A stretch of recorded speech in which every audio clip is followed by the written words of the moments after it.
जी बिस्मिल्लाहिर्रहमानिर्रहीम अस्सलाम वालेकुम वरहमतुल्लाहि वबरकातुहू। मेरा नाम है डॉक्टर मोहम्मद मुज़म्मिल हसन। एक नए सेशन के साथ आपकी खिदमत में हाजिर हैं। प्योर फ्रेश डेयरी से फैज़ान साहब हमारे पास तशरीफ़ लेकर आए हैं कराची से। बड़ा लंबा चौड़ा सफ़र तय करके, तो थकावट है कि नहीं है? कितना सफ़र, 16-17 घंटे तो करीब ही है। अस्सलाम वालेकुम। जी सर, बिल्कुल थकावट है। थकावट तो ऐसी है कि जो है ना।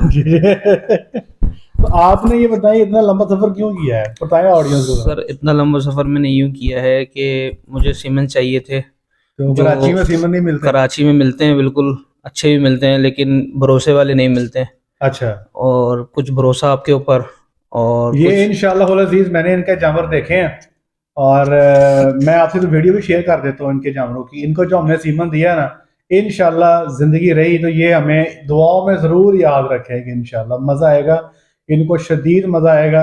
सर अभी जो आपकी एवरेज है ना, जी अल्लाह की ज़ात बड़े बॉल से बचाए, मुझे उम्मीद है कि आपकी 50% कम अज कम जी जी। 50% एवरेज आपकी बढ़ जाएगी इंशाल्लाह। इससे ऊपर ही जाएगी अगर आप कंसीव की। खुराक सही रखेंगे ना, तो इससे ऊपर ही जाएगी।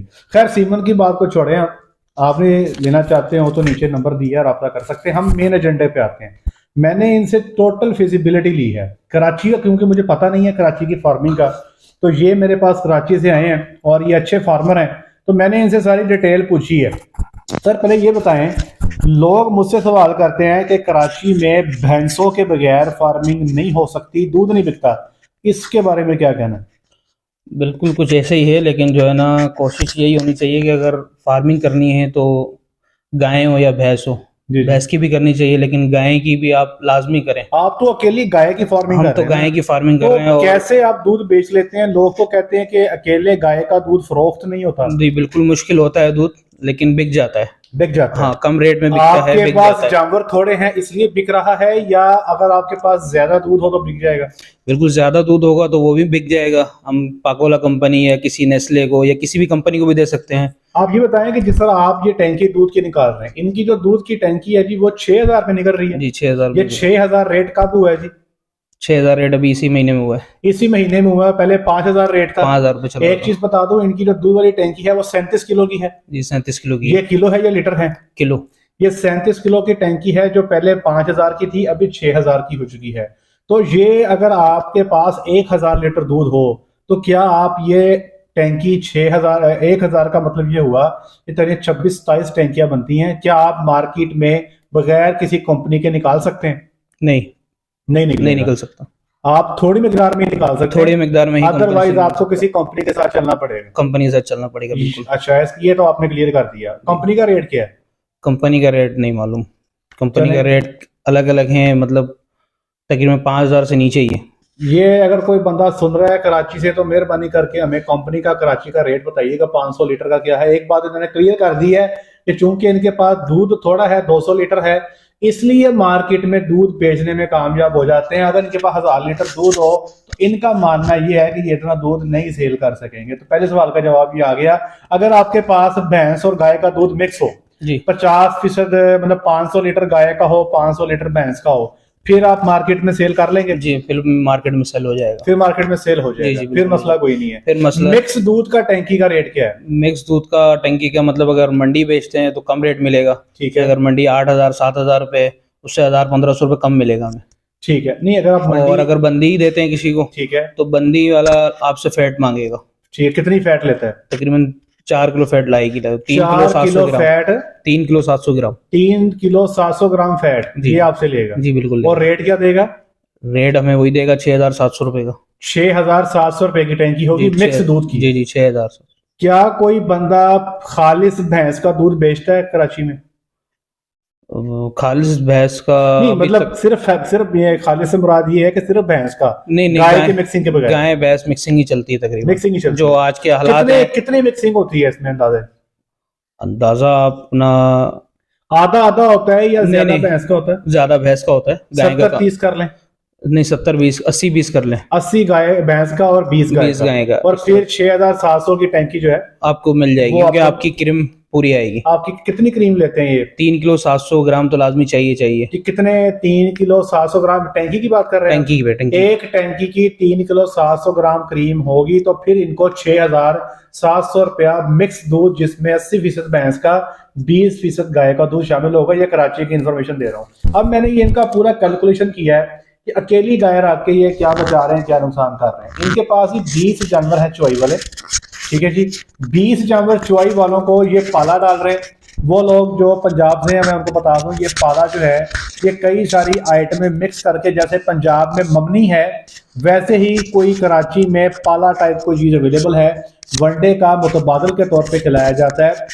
ये 24 घंटे में अपने जानवरों को ये 96 किलो पाला देते हैं जी, जो कि 7600 रुपये का बनता है। 79 रुपीज़ पर केजी जो है पाला की कीमत है, ठीक है जी। फिर ये अपने जानवरों को टुकड़े देते हैं। भाईजान एक बात मैं सजेस्ट करूंगा कि टुकड़े जो है ना जी, अगर आपने डालने हैं ना तो कंसेप्शन आपकी कम होगी। अगर आप कहते हैं कि नहीं यार टुकड़े डाले बगैर दूध बहुत कम होता है, तो टॉक्सिन बाइंडर इसमें लाजमी शामिल करें और डबल डोज पे शामिल करें। ये मेरी आपसे दरखास्त है जी, ठीक है। अच्छा जी, ये 80 किलो टुकड़े डालते हैं जी, 70 रुपये किलो इनको टुकड़े मिलते हैं, तो 5600 रुपये के टुकड़े डालते हैं चुवाई वाले जानवरों को। कुत्तर ये डालते हैं जी डेली की 1800 रुपये की, और तूड़ी डालते हैं डेली की ये जो माल को चुवाई के टाइम पे डलती है वो 1100 रुपये की है, और उसके अलावा जो डलती है वो 2200 रुपये की है। तो टोटल खर्चा चुवाई वाले माल पे डेली का 18,300 रुपया हो जाता है। तो एक दिन का दूध वाले जानवर पे आने वाला खर्चा 915 रुपया फीडिंग कॉस्ट इनकी है। और इनकी जो दूध की एवरेज है वो 20 जानवर रोजाना का 220 लीटर दूध देते हैं, तो 200 लीटर दूध ये सेल कर लेते हैं। ऊपर का 20 लीटर दूध जो है कोई बच्चे पी गए, कोई लेबर पी गई, कुछ ये पी गए, कुछ कहीं अपने खानदान में चला गया, तो सेल के ही लिए इनके पास सिर्फ जो है 200 लीटर दूध आता है। अब आ जाएंगे ऊपर वाले खर्चे। इनके पास जो बच्चियां हैं या जो खुश्क माल है उसमें रोटी है डालते हैं ये 40 किलो 2800 रुपए की, भूसा डालते हैं ये 4400 रुपए का, कुतर ये डालते हैं 1800 रुपए की। तो खुश्क माल को ये 9000 रुपया डेली का डालते हैं।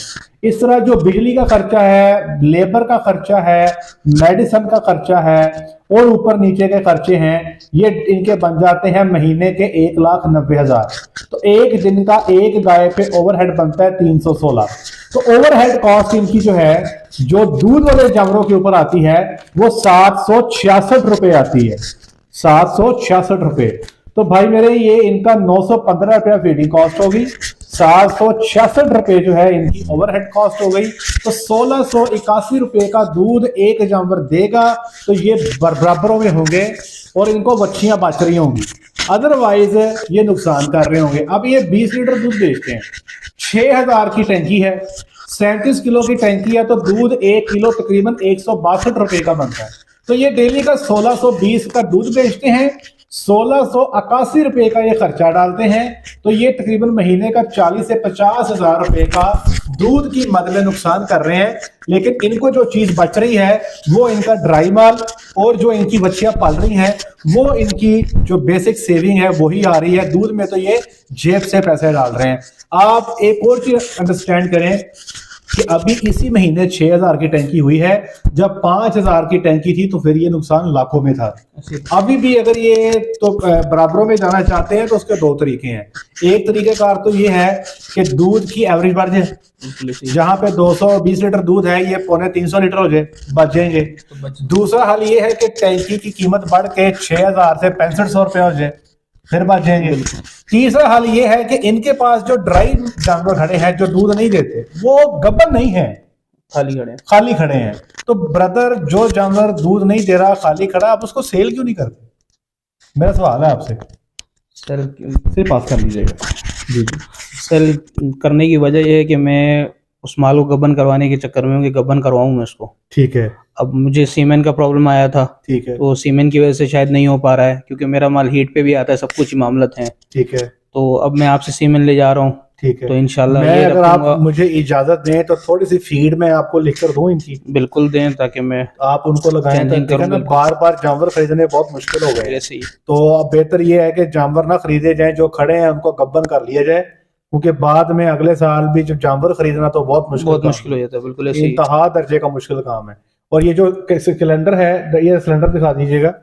ये ब्रदर हर आपने जो है ना जी सिलेंडर को हर हफ्ते में एक दफा गैस भरनी है, बिल्कुल ऐसे ही। ठीक है जी। ठीक है, और मैंने आपको सिलेंडर इस्तेमाल करने का तरीका बता दिया। ठीक जैसे है, ही आपने सिलेंडर को वो जो है ना वो जो अंदर से कनेक्टर बाहर निकालने हैं ना, ठीक है, फौरी निकाल के फौरी अंदर कर देने हैं। ये ज्यादा देर बाहर नहीं रहने चाहिए, ठीक है जी। बिल्कुल। इनको हमने नॉर्मल डोजेस भी दी हैं, इनको हमने सेक्सीमन की डोजेस भी दी हैं।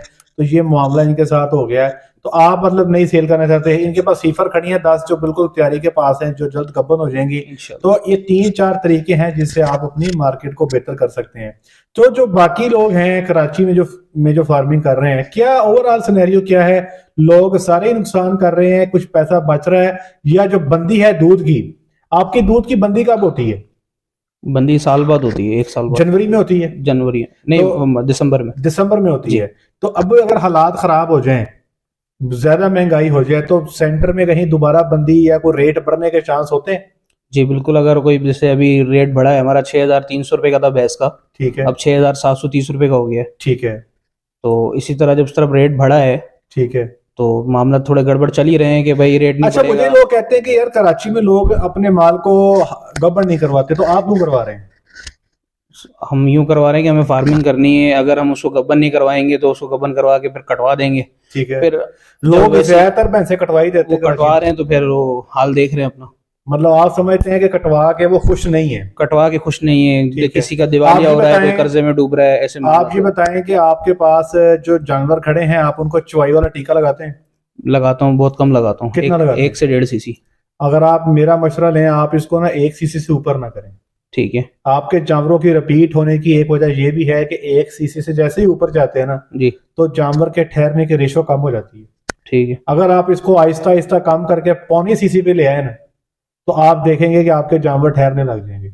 हमने मेहनत करनी है, जानवर प्रेग्नेंट करने हैं ना, जी बिल्कुल, प्रेग्नेंट कर रहे हैं। हाँ, पहले तो खुराक में आपको बताता हूँ, खुराक में तब्दीली क्या करनी है, ठीक है, टॉक्सिन बाइंडर का बताता हूँ कैसे इस्तेमाल करना है। और ये जो आप टीका लगाते हो, ये आपने इसको कम कैसे करना है, आहिस्ता आहिस्ता करना है, ताकि आपके जानवर का दूध भी कम ना हो। अब ये माशाल्लाह 2 लाख का सीमन लेके चले, जी बिल्कुल तो ये हमने जाया तो नहीं करना ना? नहीं, क्या ख्याल है? बिल्कुल हम इसको जाया नहीं करना चाहते, तो हम चाहते हैं हमारे ज्यादा जानवर गब्बन हो जाए। तो इन चीजों पे आपने अमल करना है, ताकि कल को दोबारा हमारे पास आने वाले बने। ये ना हो कि सीमन का मसला ना हो, हमारी अपनी गलतियों से हमारे जानवर ना ठहरते हो। बिल्कुल ऐसे तो इस चीज पे हमने अमल करना। अभी एक और चीज बता दूं, अभी ये फीडिंग से, अपनी फीडिंग से खुश नहीं है। ये जिस तरह जानवर का पेट भरना चाहते हैं ना, उस तरह से नहीं भर पा रहे।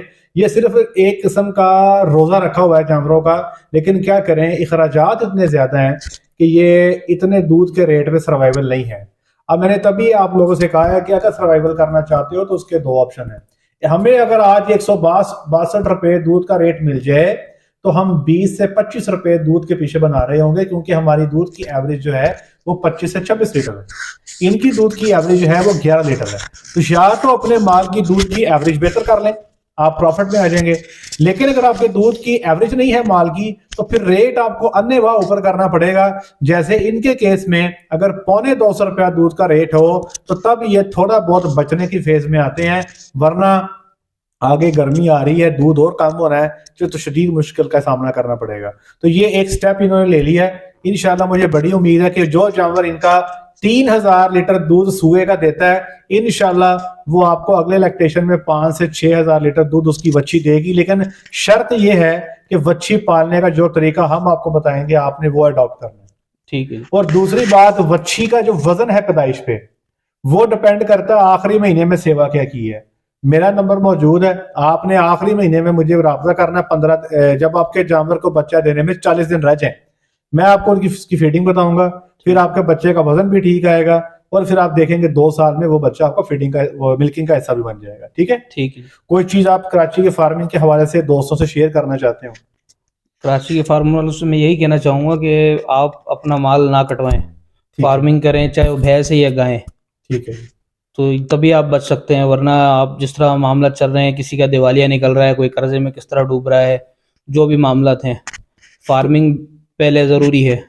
इनका कहने का मकसद ये है, कराची के फार्मर्स को इनका मशवरा ये है कि माल को कटवाएं मत, माल को गबन करें, माल को गबन करने में ही सलामती है, इनका ये कहना है। और हमारी ब्रीड भी बच जाएगी। कराची में बहुत माल करता है, ये ना हो कि हम अपनी भैंस को कटवा कटवा के जो है ख़त्म कर लें। इस पे ज़रा जो है हमें दे के जो है तवज्जो देने की ज़रूरत है। और एक और चीज़, पैशन लें, आप इनसे जज्बा लें। जो बंदा ब्रीड इम्प्रूवमेंट के लिए कराची से सफ़र करके फैसलाबाद में आ सकता है, तो आप तो बिल्कुल फैसलाबाद के मज़ाफ़ात में रहते हो। कोई शेखुपुरा में रहता है, कोई लाहौर में रहता है, कोई सरगोदा में रहता है, कोई खुशाब में रहता है, कोई आरफ वाला, कोई साहिवाल, कोई उकाड़ा, कोई मुल्तान। तो आप लोगों को सफ़र करने में हर्ज नहीं होना चाहिए। देखिए, हमारे मार्केटिंग का काम नहीं है। हम जो सीमन मंगवाते हैं अपने फार्म्स के लिए मंगवाते हैं। जो हमारे अपने फार्म 8-9 सेटअप जो हैं हमारे पास, यहाँ पे करोड़ों का सीमन नहीं होता, सिर्फ अपने फार्मर्स के लिए होता है। जो हमारे दोस्त अहबाब या ऐसे भाई हैं, इनको हम सीमन दे देते हैं। हम कभी किसी के दरवाजे पे सीमन सेल करने नहीं गए, हमारे पास टाइम ही नहीं है, क्योंकि हम इस मार्केटिंग के शोबे में नहीं है। लेकिन जो अपनी ब्रीड को इम्प्रूव करना चाहता है, तो ये फार्मर भी मेरा ही फार्मर है। जो भी हमसे फोन पे रब्ता करता है वो मेरा ही फार्मर है। इसलिए हम कोशिश करते हैं कि अगर हम अपने आप को इम्प्रूव कर रहे हैं, कोई बंदा अपने आप को इम्प्रूव करना चाहता है, तो वो भी जो है हमारे साथ मिलजुल के इम्प्रूव करे। और इंशाल्लाह जी आपको बहुत मजा आएगा। आपने अभी भी दुआ करनी है, जब आपको रिजल्ट आ जाए तो फिर आपने ज़्यादा करनी है। बिल्कुल ठीक है जी, वादा करते हैं। वादा है बिल्कुल। ले जनाब, हमें इजाजत दें आज के लिए, इतना ही। अपना ख्याल रखें, दुआ में याद रखें, 5 वक्त की नमाज बाद जमात अदा करें। अस्सलाम वालेकुम।